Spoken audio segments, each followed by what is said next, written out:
So here we go. That's where I've got to. The guns are removable, but I've now discovered, after going to all that effort, that I can just about put the wing on without removing the guns. That's where the pilot's approximately going to be, and he's sort of jacked up, and he definitely needs some sort of body. I'm going to start putting the combing around the edge of this now, and hopefully that will make things sort of stand out. So let's get cracking. The first stage in carrying on this refurbishment is I need to make an impression of the edge of the cockpit, and I'm doing that by using a rubbing technique on this paper. Whoops, a bit over enthusiastic there. And I'm going to use this to cut out some foam, the same blue foam that I used for doing some sculpting on the figure. And I'm going to use that to form the edging, the padding, that I'll then wrap some leather or fake leather over the top of. I think that's going to be an important part of the look. So that's the impression, and I'll cut out some foam to lie around here to be glued on here, and the leather can then go around it. I'll perhaps also start looking at adding some detail on the interior, just enough. And the pilot, wait a second, I'll get him to show you. As you can see on the interior, there's a former here and it creates a ledge. Now if I sit the pilot on that ledge and I tilt it so you can see it, that's, I think, about spot on in terms of the height of the figure in the cockpit, but it'll need building up in blue foam, because you'll see a lot of the pilot, you'll see his arm and so on, and I'm going to sculpt him in the same way that I did the pilot for the Tiger Moth. If I put this bit of scrap in here, that sort of gives you an impression of the height that the pilot will be at, and I think he'll look cool like that. I'll give him a longer scarf, of course I will. So let's get the blue foam cut out using this template, and we'll see what it'll look like if it's added on in the cockpit area. Right, what I'm going to do is I'm going to pin it down. I'm going to cut it oversized because that's the position of the hole that makes up the combing, rather than the edges, the inside and outside edges. Just going to pin it down so it doesn't move around too much. And then I'm going to cut the inside a line about 1/4 of an inch, let's say. 1/4 of an inch in excess, inside and outside, and then we'll take it from there. So let's cut the inside one first.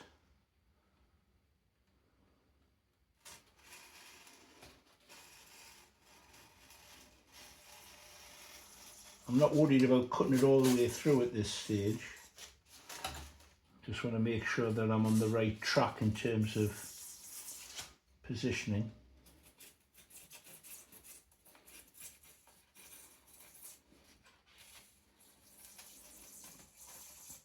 Doesn't need to go right up to there, but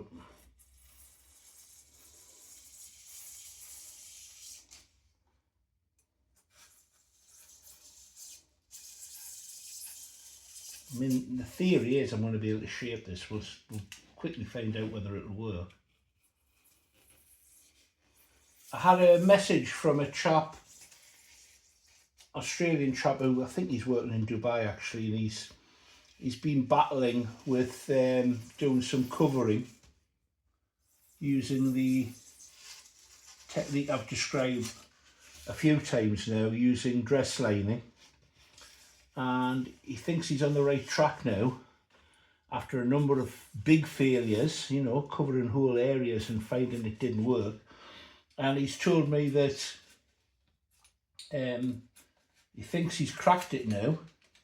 And I did point out to him, I think I said to him, by default, you're now the expert on the process, not because you've succeeded, but because you've learned from your failures, and you don't know how things will go until you try. I mean, if this goes pear-shaped, it's only a bit of blue foam, isn't it? So I'll cut this out and we'll see if I can get it to form around this shape. Ideally, I'd be using some soft foam to do this, foam tubing, but I don't think I've got anything the right sort of diameter. Anyway, let's see if I can get this to work. Right, it's cut out.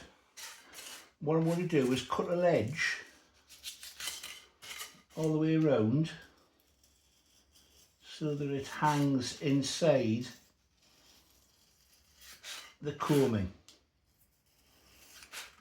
Like I say, this could all go pear-shaped, but we'll not know until I try.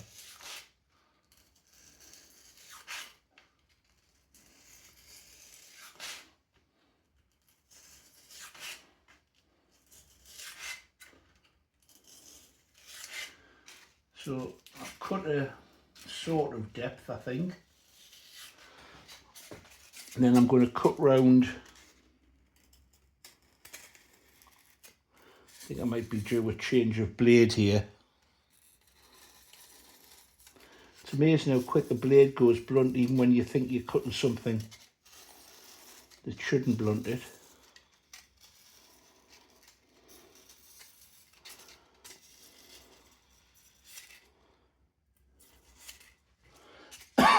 Excuse me.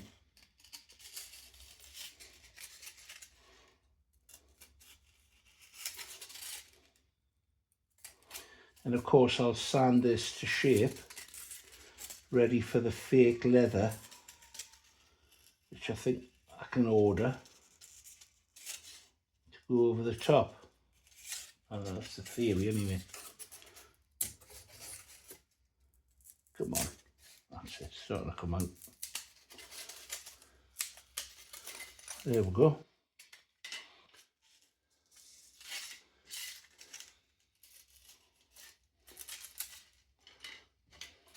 A little bit here. A little bit here.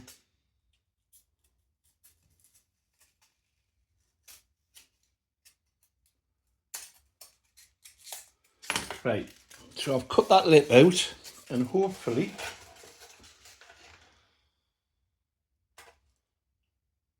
I've done it the wrong way around. Oh, what a numpty. Yeah, that'll work if I get it right. Yeah. Right, doing that again. I should have removed that outside edge, not the inside edge. So, do that again. Let's get going. Well, here we go. Here's one I finished earlier in Blue Peter style. Those in the UK will remember children's TV show when the poor presenters were given modelling tasks and they would make a real hash of it and then they'd produce one that looked perfect. So I've cut the right bit out now and let's see. You know, I think that's going to work. So that will be glued round like that. Oh, you can't see that. That was silly. Wait a minute. There we go. That'll glue round thusly. Now, what I have to do is shape the outside of it till it's the height and profile that I'm looking for. So quite a bit's got to come off there. But this stuff sands really easily. So I'll take the corners off to begin with. On the inside and the outside. Start with the outside first. And then we'll see what it looks like once that's done. Well, there you go. I'm covered in static blue foam now, but you can see that it's been sanded to shape and it takes that form really well. Whoop, bounced off. I'll glue that on with some foam tack or equivalent Yoo-hoo paw, and that's the way it'll appear on there. Before I do that, I've just noticed, I think I might paint the interior up the way I want it because it'll be easier to get in. I've also got to put a dashboard on of some description, but that can be done later. But I'll paint the interior and then, whoops, it's bounced off, I can get that glued in. What I have here is an instrument panel backboard for the DR1. Now, this isn't by any means the way I've seen them set out. In fact, the instrumentation on the DR1 was extremely sparse. But I've printed off some dials. I've 3D printed this back panel. I'm going to paint it up just so that we've got at least some representation of instrumentation within the cockpit area. I'll get that done and then we'll see what it looks like when I add it to the cockpit itself.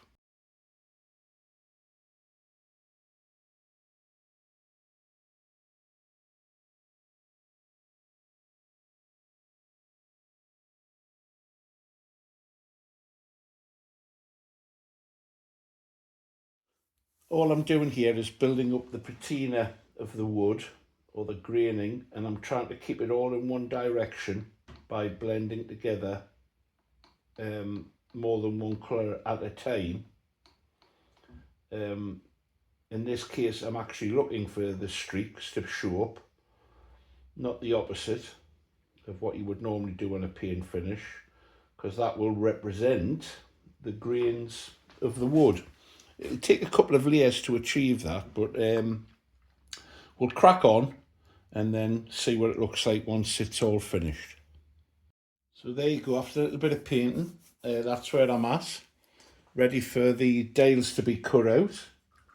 We'll do that, glue them in with a little bit of watered down PVA glue, I think, and then I'll have to think about cutting out the glazing, which will be a little bit more problematic, but we'll see.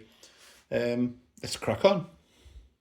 Well, there we go, that's the instrument panel done. Looks quite nice, other than I need to put the plastic glazing in the front, which will be a little bit more fiddly, but I'll get that done and then we'll see what it looks like in the cockpit. And there we have it, glazing done. Let's see what it looks like in the cockpit then, eh? Now that I've got the instrument panel in, I can add this foam coaming that I've carved out. I'm going to use Uhu or Uhu Pour for that. It's obviously foam friendly, which is what you want.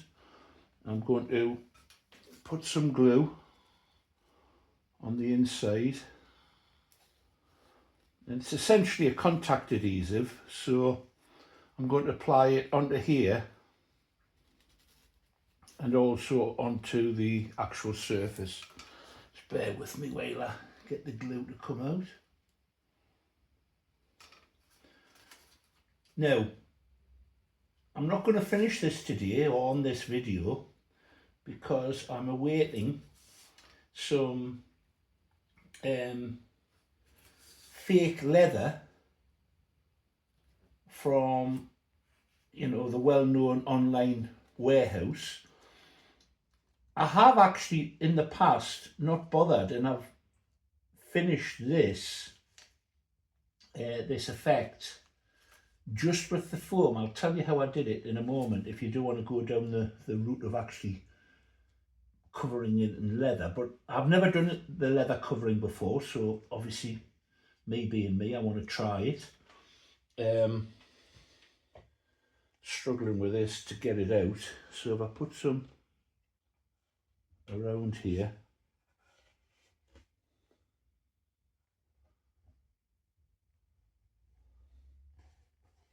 obviously we want it to take.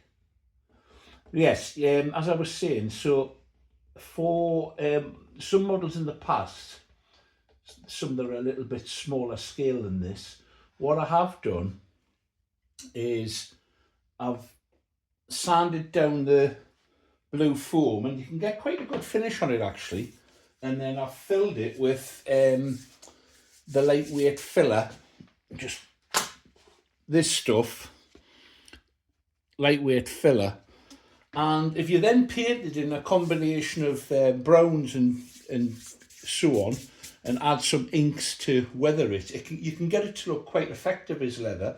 But in this case, I want to actually use the real stuff, because I'm going to attempt, don't know if it's going to work, but I'm going to attempt to stitch it on.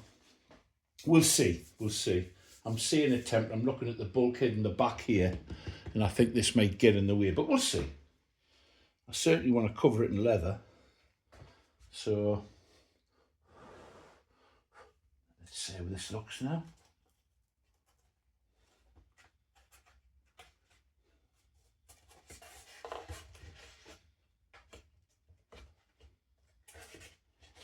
Just maintain the contact and hold it for a few seconds.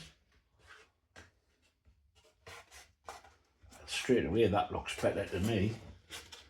Just need the glue to take now.